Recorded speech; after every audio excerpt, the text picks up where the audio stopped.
Look in the mirror. Look in the mirror and understand that nobody's coming to save you, John.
I'm late. I know I'm late.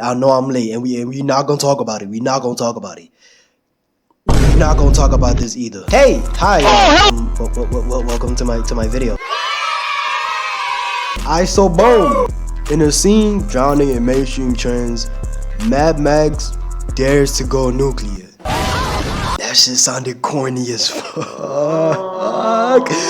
Now what I mean by this is, in a place where everybody bandwagons trend to trend, you know, the groove vultures, the TikTok blick blocks, and worst of all, the I'm a piano fiend. I can't stand them. I hate them. Okay, I'm trolling, but if I'm in a car with you and you start playing that bullshit, Get the hell out! Get out! Get out! Okay, so disclaimer. Everything I'm about to say in this video is my own research. I am not a professional. And everything I say is also my opinion, so I don't know, fight me. So, Mad Max, what is it? Well, to answer that question, you silly little goose, let me introduce you to Jabulani Santonvillon. Shut up, bro. Who can we expect on the tape? Let me ask that. You know who Fit This is? Say again? Fit This. Fit this? Nah, Yeah. you might have to put me on. Fit This nuts in your mouth. Yo, that shit was fucking hilarious, bro. Known professionally as Jay Katana.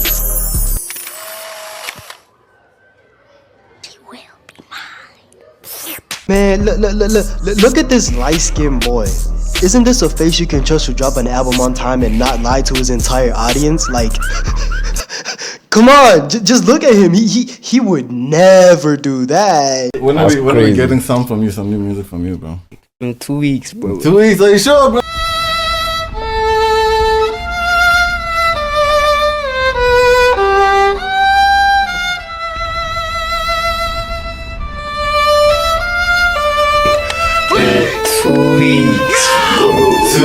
Alright, so Jay Katana is a South African music artist guy who is reportedly signed with Sony Music Entertainment. You know, the guys that make PlayStation. Woo! Hell yeah! Oh yeah, baby! Now I remember the first time I ever heard a Jay Banana song. Hello, motherfucker. And before this, I was an MPZ. I can't lie. I used to listen to whatever was trending. I used to have hoop dreams until I found out there were other ways to score. If you're gonna be my bitch, you have to be obedient. You cannot be. I was the type of dude to get the odds and start playing slowed and reverb versions of music.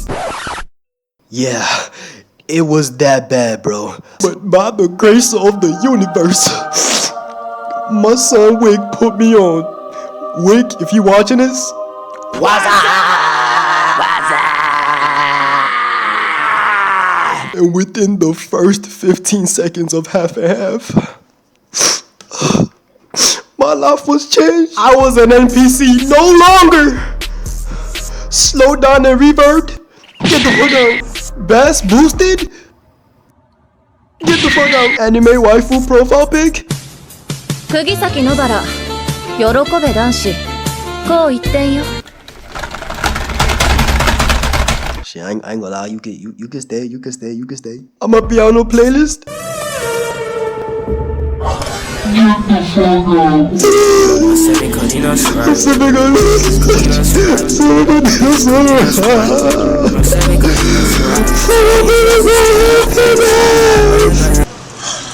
That's that real music, man. Come back home, motherfucker, see how real it is, man. You say like, damn. Thank you, Jabulani.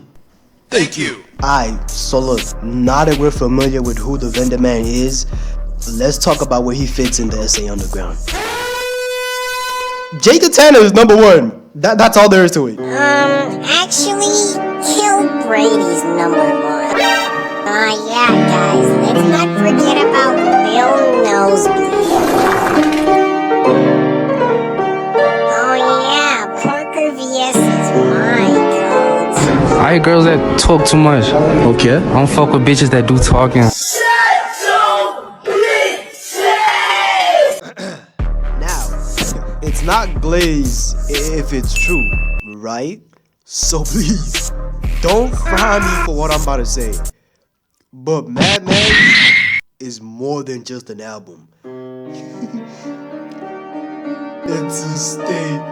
What the fuck? Why hell no, you glazing, bro? I'm saying, bro, get off that nigga dick, bro. He's dick riding all you do. I'm saying, like, nigga, Jay don't know you, bro. Dick riding ass nigga, bro. I swear, dick rider.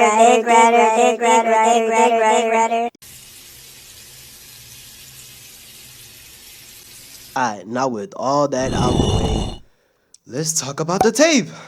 Yo, bro, y'all heard Max throwing a party? Max? Mad Max throwing a party? Oh, fuck it, we out.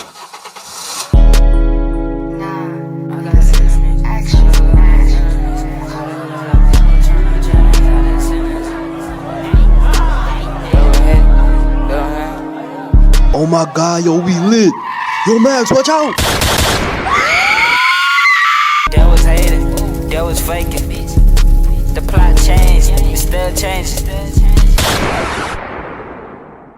Now, in order for us to really understand, we gotta ask ourselves, what the fuck is Mad Max? Huh? Is it a movie? Nope. Is it a drug? Nope. Is it a toilet? No. Mad Max is a portrayal of a young kid with a mad lifestyle. You know, parties, drugs, girls, and Fortnite cards. Now, I feel like this album is a reflection of internal chaos and rebellion. Stick with me now. As of yet, nobody knows what inspired Jay to make this album, or at least I don't. But I do have an assumption.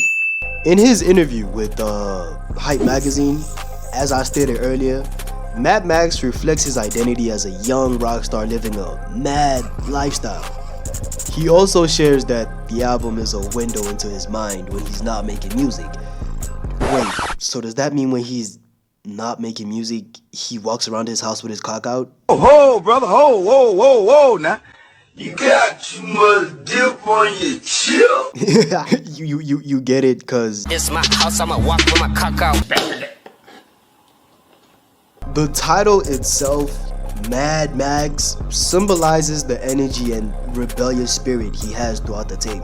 And I'm almost like 80% sure he drew inspiration from the movie, but I don't know though. Jay also stated that his upbringing in various neighborhoods like Westbury, River Lake, I don't know how to say that. What the fuck is his name? Riverly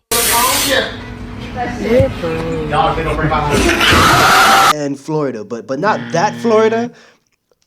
this Florida. Growing up in these places exposed him to experiences that shape his artistry. So maybe he does walk around his house with his cock out. You never know. Okay, but in all seriousness, maybe these places exposed him to all the parties, the girls, and I don't know, that thing. I don't want to say it, but that thing right there. So yeah, I think that's where Jay draws inspiration for this Mad Max character. Yeah.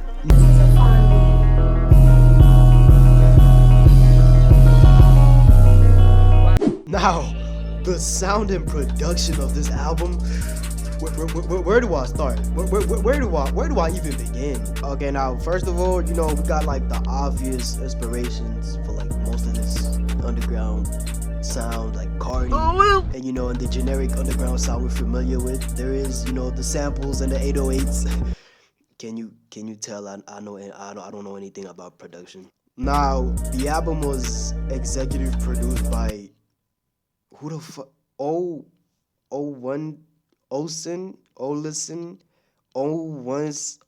We just gonna call him O. We just gonna call him O.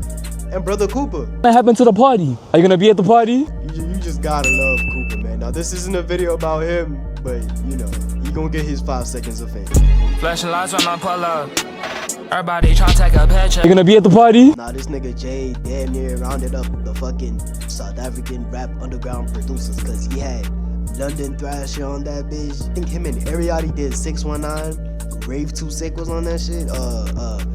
I think Farm did Boyfriend, you know, cause like that If I Was Your Boyfriend, you know, that shit was hard. Cooper, I think Cooper did a couple songs. He did Big Pockets and he did Yacht. Or Years of Tears, whatever the fuck you want to call it. Now, I can't say he rounded up the Underground Avengers, cause he ain't have my son Osei on that bitch. Who? You said who's Osei? Osei, shameless plug, he's actually the guy that made the beats I'm using in this background. But yeah, if you are underground fiend trying to get beats and all that, you feel me? Go fuck with Osei, bro.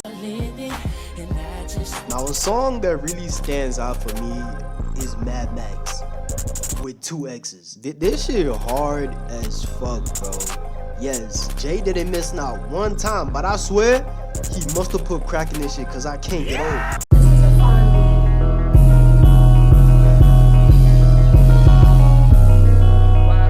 Now the themes and lyrics of this tape are this picture right here. The overall theme is how much money he makes, you know, the girls, the drugs, the parties, the truth, and how he walks around with his cock out. I can't let that bar go. I don't know why he said that, but I guess it's hard, I guess. Like, I'm talking about the song, not his cock. You're gay!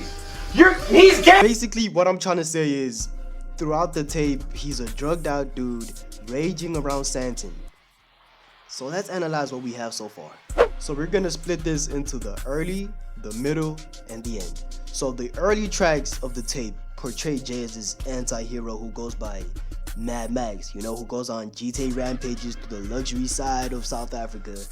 And throughout the middle, this momentum builds, you know, he convinces us, the listener, and himself that he's getting, you know, white man money, that he's really Trimmy Turner, and that he's really that guy. You know, he's just fueled off adrenaline and rage. And you know, let's not forget the oxy pills, but yeah. But let me ask you a question, ladies and gentlemen. What happens when the party ends?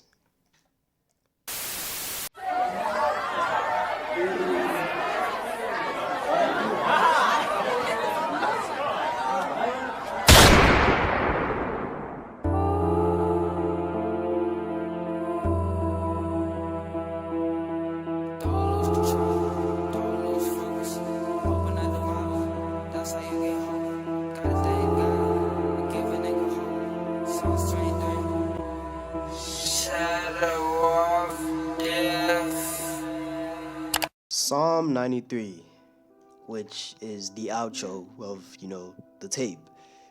This really hit me because this was a shift from the party to the after party.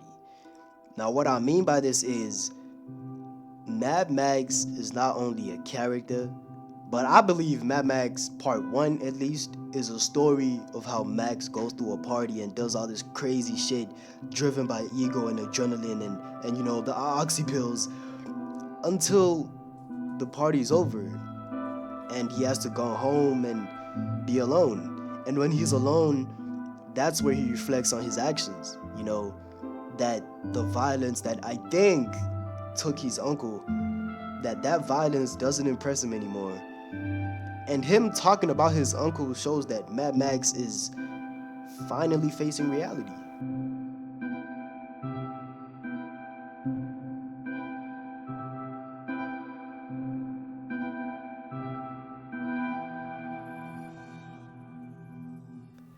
So that was the tale of Mad Max, I think. Once again, this is all based off my opinion or, things of that nature. Now, did I overanalyze? Did I look into things that weren't there? Did I kind of make up my own theories? Maybe just a little. But who cares? Although the album ends on kind of a sad note, this video doesn't have to. Wait. So Jay, you stayed up till what time stroking your shit? Till 4 a.m., bro. Nah, you really Mad Max. Nah, you really crazy. But anyways, folks, that was Space Impact.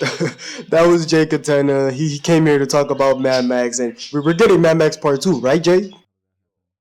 Right, Jay? Right. Am I right, Jay? Mad Max Part 2? Cooper, what about you, Cooper? You think we're getting Mad Max Part 2? Come on, Cooper, keep it a buck with me. It's never dropping, bro. We're not getting Mad Max Part 2? There's old promo, bro. My name's Charmaine, and if you made it this far, you rock. And that was my analysis on Mad Max. You was acting like don't know me. Now you walk around like you own me. That bitch say like she know me. Chain got mad. Bitch got mad.